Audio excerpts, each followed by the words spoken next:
Further intensifier করেছিল। হ্যাঁ, he later went on to attend, কোথাও কিন্তু বলা নাই কে বলেছিল তাকে, জাস্ট বলা হচ্ছে যে সে রয়্যাল কলেজ অফ কেমিস্ট্রিতে ভর্তি হয়েছিল। আপনার কি আমার কথা বুঝতে পেরেছেন? ম্যাম আবার বলেন এই কথাটা। ওকে, কোয়েশ্চেনে ফেরত যায়। কোয়েশ্চেনে বলা মাইকেল ফ্যারাডে সাজেস্টেড, যে পার্কিন রয়্যাল কলেজ অফ কেমিস্ট্রিতে ভর্তি হওয়ার জন্য মাইকেল ফ্যারাডে সাজেস্ট করেছিল, কোয়েশ্চেনে এটা বলা। কিন্তু প্যারাগ্রাফে দেখেন কোথাও কিন্তু এটা বলা নাই কার সাজেশন ছিল, শুধু বলা যে মাইকেল ফ্যারাডের লেকচার শুনে, যে speeches, those speeches fired the young chemist enthusiasm further and he later went on to attend the Royal College of Chemistry. কোথাও কিন্তু বলা নাই কার সাজেশন ছিল, জাস্ট বলা আছে যে মাইকেল ফ্যারাডের স্পিচ শুনে সে এনথুজিয়াস্টিক হয়ে ভর্তি হয়ে গেল।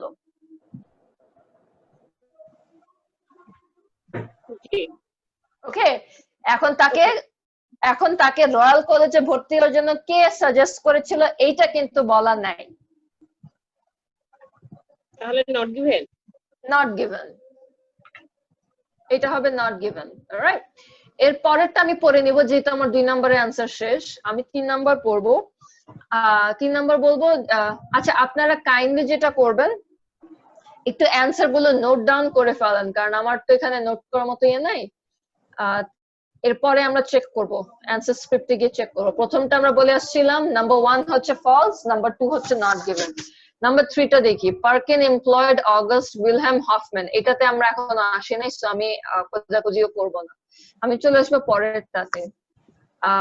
এখনো পার্পল কালারে আসি নাই, এই ডাই নিয়ে কোনো কথা এখনো শুরু হয় নাই, সো আমি আমাদের প্যারাগ্রাফ 2 এর কাজ শেষ, এটাতে আর ফেরত আসা লাগবে না। Paragraph 3, at the time of Perkins' enrollment, the Royal College of Chemistry was headed by the noted German chemist August Wilhelm Hofmann. Perkins' scientific gifts soon caught Hofmann's attention, and within 2 years, he became Hofmann's youngest assistant. Perkins হয়ে গেছিল Hofmann-এর assistant, okay? Not long after that, Perkins made the scientific breakthrough that would break him both fame and fortune. So, a paragraph পড়া শেষ, আমরা true false not given এ যাই। Perkins employed Hofmann as his, কোনটা ছিল? Hofmann Perkins কে assistant বানালো, সেটা পড়ে আসছে প্যাসেজে। আর কোয়েশ্চেন বলছে যে Hofmann হয়ে গেল Perkins এর অ্যাসিস্ট্যান্ট, যেটা হচ্ছে উল্টোটা। তাহলে এটা কি দাঁড়াচ্ছে? ফলস দাঁড়াচ্ছে। নাম্বার 3 অ্যান্সার করা শেষ, তো আমরা যাব নাম্বার 4 এ। নাম্বার 4 কি বলছে? Perkins was still young when he made the discovery that made him rich and famous. Perkins তখনও ইয়াং ছিল যখন সে ডিসকভারি মেক করলো যে that made him rich and famous। এটাতে একটু নোটিস করবেন প্যারাগ্রাফটাতে, হফম্যানের ইয়াংয়েস্ট অ্যাসিস্ট্যান্ট ছিল, তাই না? Hofmann's youngest assistant. নোটিস করবেন সে 15 বছর বয়সে কলেজে ভর্তি হয়ে যায় এবং এবং একটু মিউট করে নেবেন নিজে, ডিস্টার্ব করতেছে, যাও। ওকে, একটু নোট করে নেবেন সে 15 বছর বয়সে কলেজে ভর্তি হয় এবং সুন আফটার, হ্যাঁ, ভর্তি হওয়ার পরপরই কিন্তু হফম্যান তাকে তার অ্যাসিস্ট্যান্ট বানিয়ে ফেলে এবং নট লং আফটার দ্যাট, এবং অ্যাসিস্ট্যান্ট হওয়ার পরপরই সে সায়েন্টিফিক ব্রেক থ্রু করে যেটা তাকে ফেম এন্ড ফরচুন এনে দেয়। তাইলে নাম্বার 4 কি দাঁড়াচ্ছে? সে ইয়াং থাকতেই ফেমাস হয়ে গেল না?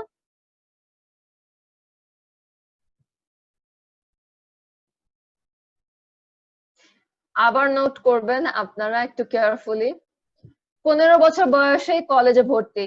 কলেজ সাধারণত 18 বছর বয়সে মানুষ ভর্তি হয়, ওকে, অথবা ধরেন 16-17, অ্যাটলিস্ট 17-র দিকে। হ্যাঁ, ইংল্যান্ডে 17-র দিকে কলেজ ভর্তি হয়, ওই জায়গায় ও সে 15-তেই ভর্তি হয়ে গেল। তারপর ভর্তি হওয়ার পরপরই সে হফম্যানের অ্যাসিস্ট্যান্ট হয়ে গেল এবং অ্যাসিস্ট্যান্ট হওয়ার 2 বছরের মাথাতেই, অ্যাসিস্ট্যান্ট হওয়ার পরপরই সে ফেম এন্ড ফরচুন পেয়ে গেল, তাহলে নাম্বার 4 কি ট্রু দাঁড়ালো না? পার্কিন ওয়াজ স্টিল ইয়াং, সে তখন কত ছিল, ধরেন 15, 17, 17, 18, 19 ছিল। 18, 19 বয়সে যদি সে ফেমাস হয়ে যায় তাহলে কি সে ইয়াং না? জি ম্যাম। তাহলে এটা দাঁড়াবে ট্রু। জি ম্যাম। Number 4 true. নাম্বার 5 এ কি বলা, the trees from which quinine নিয়ে এখনো কোনো কথা আসে নাই, সো আমরা ওটাতে যাব না। এর পরেরটা দেখি আমরা অ্যান্সার করতে পারি কিনা। পার্পল কালার নিয়ে এখনো কোনো কথা শুরু হয় নাই, সো আমরা পার্পল কালারের কোশ্চেন পড়ারও দরকার নেই। আমরা চলে যাব পরের প্যারাগ্রাফে। ওকে, at the time quinine was the only viable medical treatment for malaria. The drug is derived from the bark of the cinchona tree native to South America, and by 1856 demand for the drug was surpassing the available supply. Thus, when Hoffman made some passing comments about the desirability of a synthetic substitute for quinine, it was unsurprising that his star pupil was moved to take up the challenge. Okay, great. Question, Ajay? The trees from which quinine is derived grow only in South America. Keyword হচ্ছে এখানে only, একমাত্র south আমেরিকাতে grow করে। প্যারাগ্রাফে যদি আপনি notice করে থাকেন কোথাও কিন্তু only বলা নাই, শুধু বলা নেটিভ মানে হচ্ছে সাউথ আমেরিকার নিজস্ব দেশি গাছ। যেমন আমাদের দেশি ফল হচ্ছে আম, হ্যাঁ, ইউরোপে সাধারণত আম ওভাবে ওদের দেশি না। অথবা ধরেন লটকন, অথবা কোকোনাট ফর এক্সাম্পল, হ্যাঁ, এগুলো ঠান্ডা দেশে হয় না, এগুলো আমাদের দেশে নেটিভ টু আওয়ার এই জাতীয় জিনিস। তো এখানে নেটিভ মানে হচ্ছে সাউথ আমেরিকার দেশি জিনিস, বা ওই জায়গায় অনেক ইয়ার থেকে পাওয়া যায়। তার মানে কিন্তু এটা না যে শুধুই সাউথ আমেরিকায় পাওয়া যায়। সো এখানে যেহেতু অনলি কথাটা কোথাও বলা নাই, নাম্বার 5 দাঁড়াবে নট গিভেন। ম্যাম গাছের কথা তো আছে। গাছের কথা আছে, কিন্তু কিওয়ার্ড নোট করবেন অনলি বলা। অনলি মানে একমাত্র সাউথ আমেরিকায় হয়। তাহলে এটা ফলসে যাবে না ম্যাম? ফলসে যাবে না যে শুধু ওইখানে হয় না, সব জায়গায় মানে অন্য জায়গায়ও হয়? ফলস যাবে না, কারণ এখানে সরাসরি কিন্তু এটা ক্ল্যাশিং না। প্যাসেজে যদি বলা থাকতো যে সব জায়গায় চিনকোনা পাওয়া যায়, আর কোয়েশ্চেনে যদি বলা থাকে অনলি সাউথ আমেরিকা পাওয়া যায়, তখন ফলস হতো। কিন্তু প্যাসেজে কিন্তু কোথাও বলা নাই সব জায়গায় পাওয়া যায় কিনা, জাস্ট বলা যে সাউথ আমেরিকা এই গাছটা অনেক পাওয়া যায় কারণ এটা ওদের দেশীয় গাছ। হ্যাঁ, ওই জায়গায় দুটো মিলে না। আমি একটা কথা আগেও বলে আসছি, যেটা সরাসরি ক্ল্যাশ না করে সেটা সাধারণত নট গিভেন হয়। সো এখানে হবে নট গিভেন, কারণ আমরা জানি না একমাত্র সাউথ আমেরিকায় পাওয়া যায় কিনা। এখানে আমাদের প্যাচ লাগবে মনে হয়। হ্যাঁ, সাধারণত ফলস আর নট গিভেন একটু প্যাচ লাগে, এজন্য আমি আগে বলে আসছি যে চেক করবেন ক্ল্যাশ করে কিনা। যদি সরাসরি বিপরীতমুখী হয় তাহলে যাবে ফলস, আর যদি সরাসরি বিপরীতমুখী না হয় তাহলে যাবে নট গিভেন। আচ্ছা, এই গেল সাউথ আমেরিকার কথা। কোলটারে আমরা এখনো আসি নাই, সো আমরা এটাতে যাব না। পরেরটা আমরা দেখি। পার্পল কালারে এখন আমরা আসি নাই, সো পার্পল কালারেও আমরা যাচ্ছি না। আমরা চলে যাব পরের প্যারাগ্রাফে। ওকে, during his vacation in 1856, Perkins spent his time in the laboratory on the top floor of his family's house. He was attempting to manufacture quinine from aniline, an inexpensive and readily available coal tar waste product. Coal tar আসছে, that means আমাদের কোয়েশ্চেনের ওই অ্যান্সারটা থাকতে পারে। Despite his best efforts, however, he did not end up with quinine. So অনেক চেষ্টা করেও সে quinine বানাতে পারলো না। Instead, he produced a mysterious dark sludge. Luckily, Perkins' scientific training and nature prompted him to investigate the substance further. Incorporating potassium dichromate and alcohol into the aniline at various stages of the experimental process, he finally produced a deep purple solution. And proving the truth of the famous scientist Louis Pasteur's words, chance favors only the prepared mind, Perkins saw the potential of his unexpected find.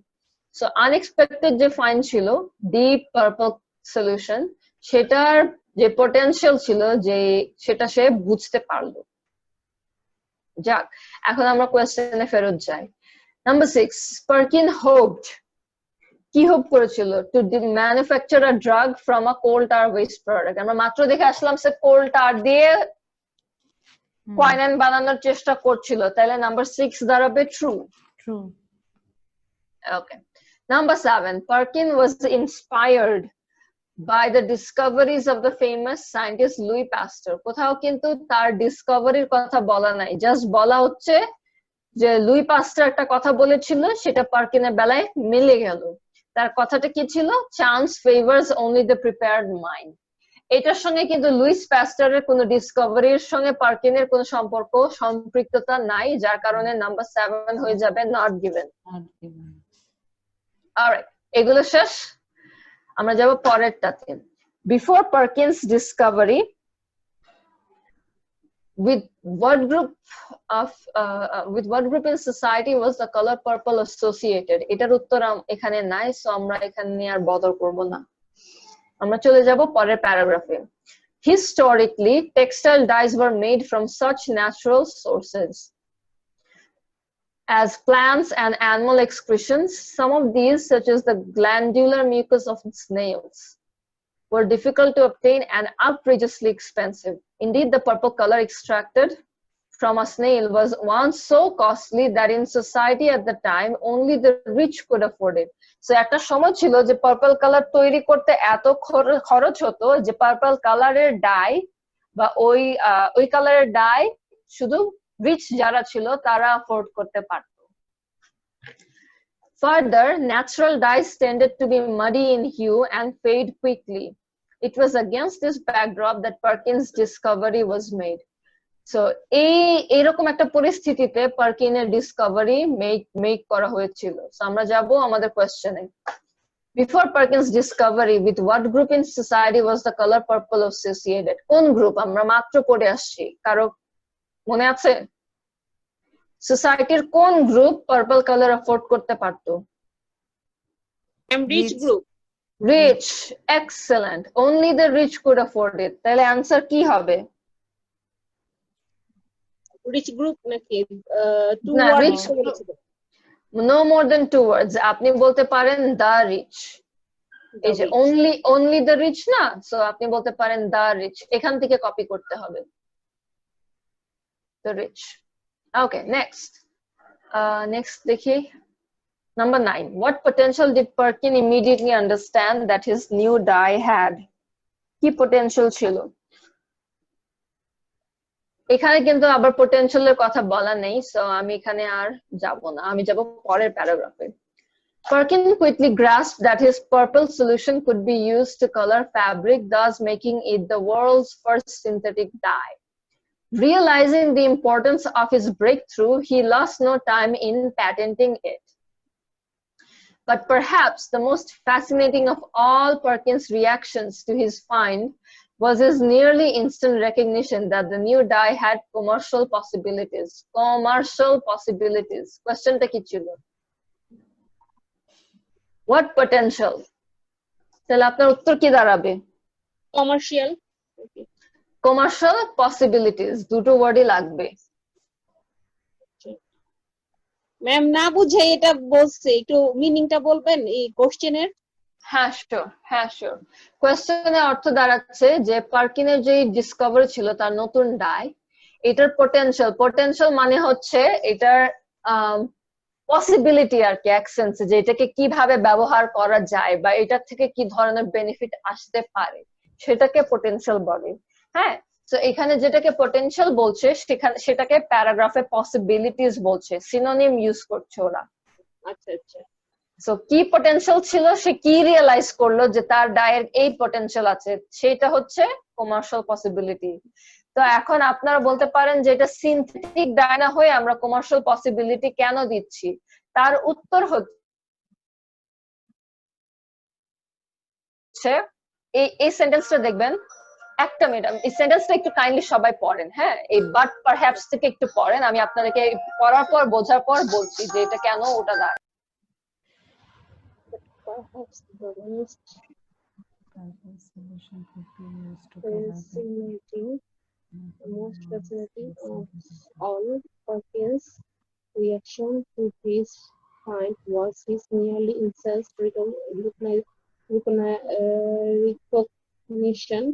recognition that the new dye of commercial but perhaps the most fascinating of the Perkins reactions to his find was his nearly instant recognition that the new dye, but perhaps the most reactions. Okay. Fascinating of all his find was his nearly instant recognition that the new dye had commercial possibilities. Perhaps the most fascinating of all Perkins' reaction to his find was his nearly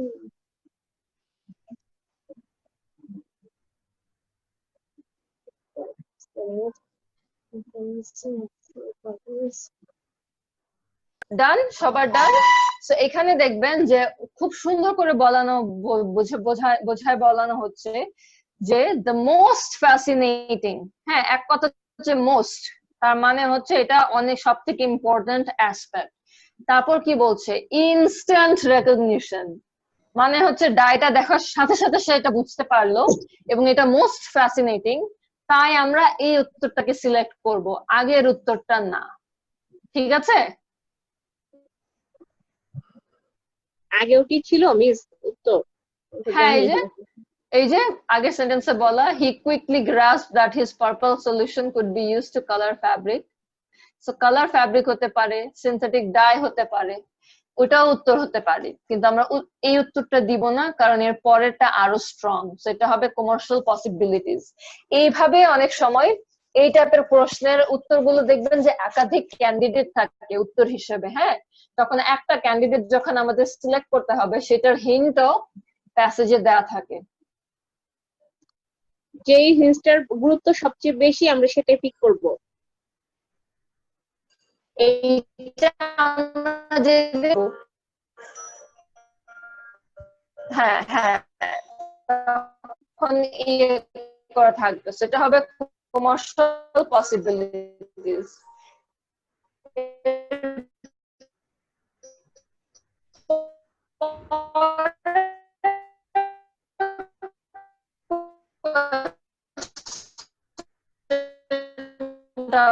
যদি আমরা পড়ি, ma'am নেটে মনে হয় problem করতেছে।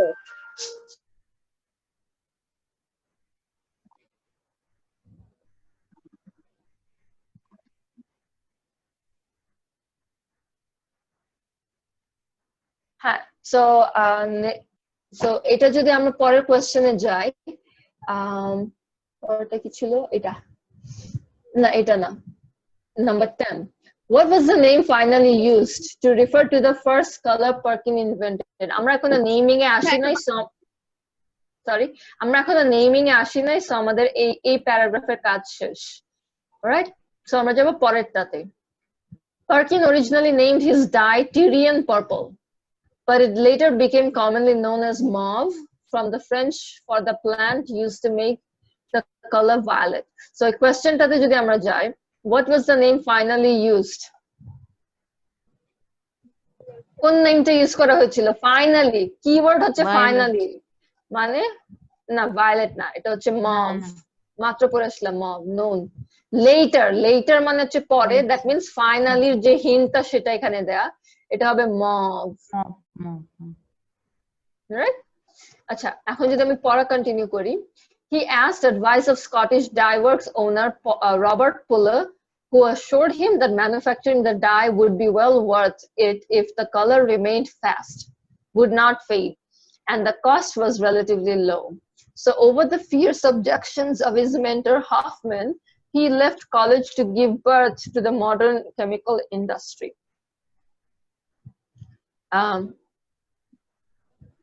So পরে দেখি কোনো question answer করা যায় কিনা. In what country did Perkins' newly invented color first become fashionable? সেটা এক কথা বলা নাই, so আমাদের এই প্যারাগ্রাফের কাজ শেষ. Right? আমরা যাব পরের প্যারাগ্রাফে. With the help of his father and brother, Perkins set up a factory not far from London. Okay?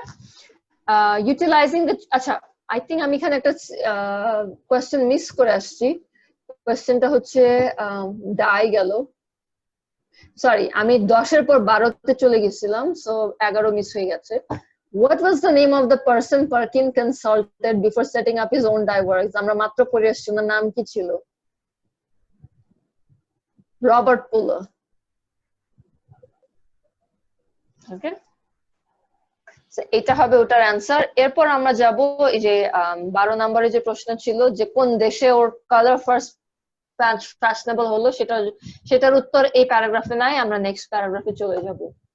With the help of his father and brother, Perkins set up a factory not far from London, utilizing the cheap and plentiful coal tar that was an almost unlimited byproduct of London's gastric lighting.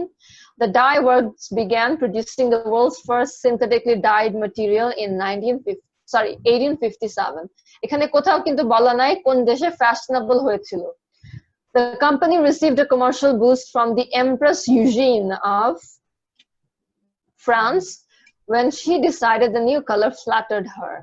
Very soon, mauve was the necessary shade for all fashionable ladies in that country. তাহলে কোন দেশ? France. Excellent. So এটার উত্তর 12 নম্বরের উত্তর হচ্ছে France. আচ্ছা, আমরা প্যারাগ্রাফটা পড়া শেষ করি. The dye was bold and fast, and the public clamored for more. Perkins went back to the drawing board. আচ্ছা, প্যারাগ্রাফ পড়া শেষ, একটা কোয়েশ্চেন বাকি, দেখি এটা উত্তর দেওয়া যায় কিনা. According to the passage, which ডিজিজের কথা এখনো বলা নাই, সো আমি প্যারাগ্রাফের কাজ শেষ, আমরা যাব পরের প্যারাগ্রাফে. Although Perkins' fame was achieved and fortune assured by his first discovery, the chemist continued his research. Among other dyes he developed and introduced were aniline red and aniline black, and in the late 1860s, Perkins green. It is important to note that Perkins' synthetic dye discoveries had outcomes far beyond the merely decorative. The dyes also became vital to medical research in many ways. For instance, they were used to stain previously invisible microbes and bacteria, allowing researchers to identify such bacilli as tuberculosis, cholera, and anthrax. মানে tuberculosis, cholera, অ্যানথ্রাক্সের যে bacteria, সেগুলোকে Steyn করার জন্য ব্যবহার করা হতো পার্কিনের আবিষ্কৃত ডাইগুলো. Artificial dyes continue to play a crucial role today, and in what would have been particularly pleasing to Perkins, their current use, মানে এখন ইউজ আছে, is in the search for a vaccine against malaria. ম্যালেরিয়ার against একটা vaccine হিসেবে পার্কিনের discoveries use করা হচ্ছে. তাহলে লাস্টের উত্তরটা কি হবে? Malaria. According to the passage, which disease is now being targeted?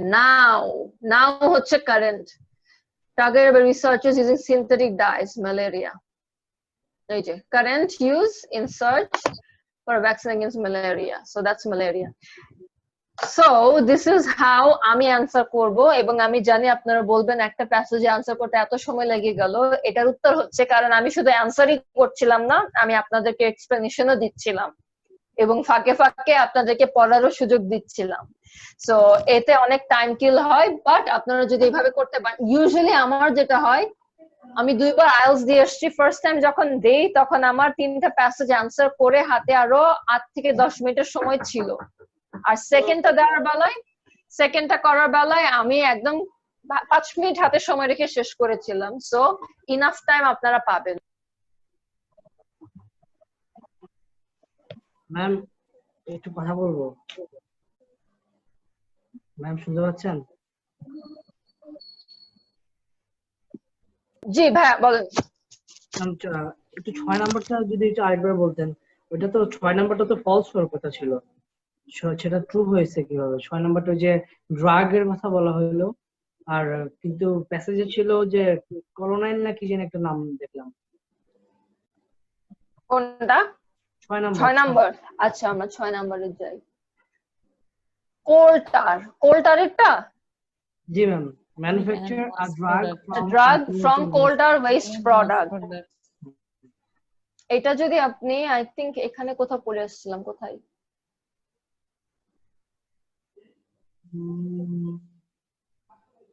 এইখানে, এই যে Perkins spent his time in the laboratory to observe. He was attempting to manufacture quinine from aniline, an inexpensive and readily available coal tar waste product.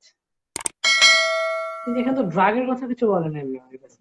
এই যে কোয়াইনাইন বানানোর চেষ্টা করছিল, অ্যানালিন, কোয়াইনাইন সে বানানোর চেষ্টা করছিল অ্যানালিন থেকে। অ্যানালিনটা সে কোথা থেকে নিল? সেটা নিল কোল টার ওয়েস্ট প্রোডাক্ট, কারণ অ্যানালিন হচ্ছে কোল টার ওয়েস্ট প্রোডাক্ট। ম্যাম কোয়াইনাইন জিনিসটা কি? এই যে এখানে বলা, আগের প্যাসেজে বলা, quinine was the only viable medical treatment for malaria. এটা আসলে একটা বেনজিন ডেরিভেটিভস আর কি, কেমিস্ট্রিতে আছে এটা। হ্যাঁ, কেমিস্ট্রি। আল্লাহ, হ্যাঁ, এখন আমি যদি না জানি যে কোয়াইনাইন জিনিসটা কি, তাহলে তো আমি ম্যাম এটা আনসার করতে পারবো না। না, নট নেসেসারিলি। আপনি এর আগের প্যারাগ্রাফে তো সুন্দর করে বলা কোয়াইনাইন কি জিনিস। এই যে quinine was the only viable medical treatment for malaria. The drug is derived. So আচ্ছা, quinine একটা is a drug. একটা ড্রাগস এর কথা বলছে না, করোনা ট্রিটমেন্টের জন্য হাইড্রোক্সি ক্লোরোকুইন বারবার ট্রাম্পে বলতেছিল, শুনেন না? জি ওইটাই জি হচ্ছে। জি জি। তো আপনার যতটুকু সায়েন্টিফিক নলেজ দরকার অতটুকু প্যাসেজেই ওরা সুন্দর করে বলে দিবে, আপনার আগে থেকে কোনো কিছু জানার প্রয়োজন নেই। এই প্যাসেজেই কিন্তু সুন্দর করে বলা, আপনি আগে মানে বিকজ আমার স্ক্রিনে তো আমি তো বারবার ব্যাক এন্ড ফোর্থ যাচ্ছি, কোয়েশ্চেন করি প্যাসেজে আসি, এজন্য হয়তো আপনার মনে ছিল না, কিন্তু এখানে খুব সুন্দর করেই তো বলে যে quinine only viable medical treatment for malaria, the drug is derived from the bark of chincona tree. So এগুলো জি বলেন। রিডিং পড়তে গেলে আমি বারবার খুব হতাশ হয়ে যাই। আর যদি এমন হয় যে 20 থেকে 30% আমি ভোকাবুলারি জানি না, সেই ক্ষেত্রে কি আমি অ্যান্সার করতে পারবো? হ্যাঁ, 20 থেকে 30% আপনি অ্যান্সার করতে পারবেন। আপনার মোটামুটি একটা ভালো স্কোর আপনি এক্সপেক্ট করতে 20 থেকে পারবেন। 30% বাট vocabulary আমি না বলবো হ্যাঁ আপনি পারবেন, বাট আপনার স্কোরটা হয়তো ধরেন 7-এর উপর উঠবে না। হ্যাঁ, জানি, অনেক বেটার স্কোর রিডিং এর জন্য। আর আরেকটা জিনিস আমি আপনাকে বলবো যে আপনি 20 থেকে 30% ভোকাবুলারি না জেনেই কেন এক্সাম হলে যাবেন। এই জন্যই আমি শুরু থেকে বলে আসি যে best way to practice for vocabulary হচ্ছে বিগত সনের কোয়েশ্চেন পেপার থেকে ভোকাবুলারি শেখা। ফর এক্সাম্পল, এই যে প্যাসেজটা আমরা পড়লাম, আপনি একজন রিডিং টেস্টে বসেন, বসে পুরোটা প্যাসেজ রিডিং দেন, দেওয়ার পর চেক করেন, করার পর এরপর আপনি ভোকাবুলারি দেখবেন যে এই প্যাসেজ থেকে আমার কোন ওয়ার্ড গুলো জানা নেই, আমি এখন এগুলো মুখস্থ করব, করে ইউজ করব, প্র্যাকটিস ডেভেলপ করব। তাতে হবে কি, একটা জিনিস নোটিস করবেন, ওরা কিন্তু একই স্ট্যান্ডার্ডের ইংলিশ ইউজ করে। এমন না যে এই এই এই প্যাসেজে এক রকমের ইংলিশের স্ট্যান্ডার্ড এবং আরেক এক্সামে আরেক রকমের ইংলিশের স্ট্যান্ডার্ড থাকবে। স্ট্যান্ডার্ড সেমই থাকবে, হয়তো প্যাসেজ সেম থাকবে না, বাট স্ট্যান্ডার্ড সেমই থাকবে। দ্যাট মিনস যে ওয়ার্ড গুলো আপনারা শিখবেন, দেখবেন যে এগুলোর ভেতরেই সবগুলো প্যাসেজ লিখা, এই ওয়ার্ড গুলো দিয়ে সবগুলো প্যাসেজ লিখা। তো এরকম যদি আপনি যতবার রিডিং প্যাসেজ করেন, অতবার ভোকাবুলারি ওয়ার্ড দেখেন, আই বেট আপনি 5টা প্যাসেজ কভার করার পর দেখবেন মোটামুটি আপনার ওয়ার্ড ভোকাবুলারির ইস্যুটা সলভ হয়ে গেছে। আচ্ছা ম্যাম, আর আমি যদি এখন রিডিং প্র্যাকটিস শুরু করতে চাই, তো কি কি প্রসিজার মাথায় রেখে ম্যাম প্র্যাকটিসটা শুরু করব? কি কি প্রসিজার? আমি অ্যাকচুয়ালি আপনার কোশ্চেনটাই বুঝি নাই। মানে কি কি কোন প্রসিজারে আগাবো ম্যাম? কি কি মাথায় রেখে আমি রিডিংটা করব? প্র্যাকটিস যদি একদম বিগিনিং প্র্যাকটিস হয় আমার। আমি যেটা বলবো যে আপনি রিডিং এর জন্য ধরেন প্রত্যেকদিন টানা রিডিং করবেন না, একদিন রিডিং করলে আরেকদিন রাইটিং, আরেকদিন লিসেনিং, আরেকদিন স্পিকিং। স্পিকিংটা অবশ্য যে কোনো আরেকটার সঙ্গে কম্বাইন করা যায়, কারণ স্পিকিং এর জন্য আলাদা সময় ওভাবে লাগে না, সারাদিনে যে কোনো টাইমে করা যায়। সো আমি বলবো reading writing listening, reading writing listening এইভাবে করবেন, অল্টারনেট করে করে।